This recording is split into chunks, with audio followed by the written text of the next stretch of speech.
जो तुम्हें कर्म मिला है उसे धर्म के अनुसार करो, भगवत समर्पित कर दो, वो यज्ञ हो जाएगा।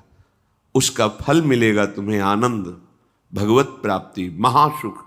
कर्म वही है, पर जब अहंकार से प्रेरित होकर अपने लिए करते हो सुसुख वांछा, तो उसमें अधर्म वृत्ति बढ़ जाती है। अधर्म वृत्ति निश्चित आपको भोगना पड़ेगा। यदि भगवान की शरण में हो जाओ, अबलो नशानी अबना नशई हो, वो कृपा करे तो सब क्षमा हो जाए। वो कह रहे हैं कि हम तो हम सर्वपापेभ्यो मोक्षयिष्यामि मा शुचा।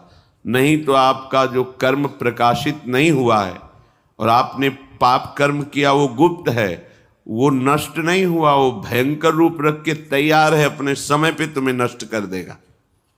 एक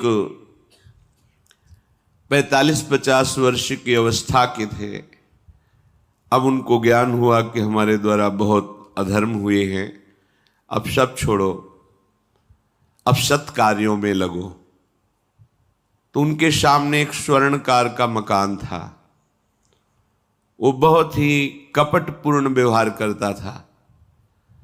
भोले भाले लोगों को असली स्वर्ण लेकर के, केवल स्वर्ण का लेप करके अलंकार बेचता। अगर कोई जानता तो कुछ राज कर्मचारियों को अपने ले के अधीन किए हुए था और उसको कुछ नहीं होता। तो जो राज कर्मचारी उसके रहस्य को जानते थे, वो रात में ड्यूटी देते थे। उन लोगों ने सोचा कि इतना धन इसने इकट्ठा किया है, अगर हम इसको मार देते हैं और इसका स्वर्ण ले लेते हैं तो कोई रिपोर्ट करने वाला भी नहीं होगा और हम बहुत धनी हो जाएंगे। अधर्माचरण करने वाला कभी सुखी नहीं हो सकता। स्वर्णकार अधर्म आचरण कर रहा था, तो उसके अधर्म आचरण में सम्मिलित होने वाले राज कर्मचारियों ने उसे मार दिया।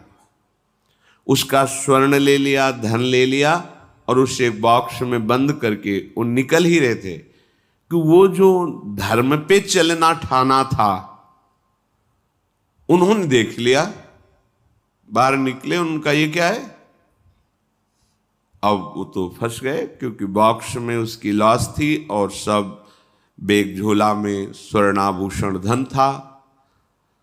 उन्होंने तुरंत उसको कहा, आवाज मत दीजिएगा, देखो हम तुम्हें हिस्सा दे देंगे, ये जो धन हमारे पास है इसको हम 3 हिस्से में बांट लेंगे और इसको हम नष्ट कर देते हैं, कोई जानेगा नहीं, हम राज कर्मचारी हैं, किसी तरह का फसाव नहीं होगा। उन्होंने कहा, ये मैं अधर्म का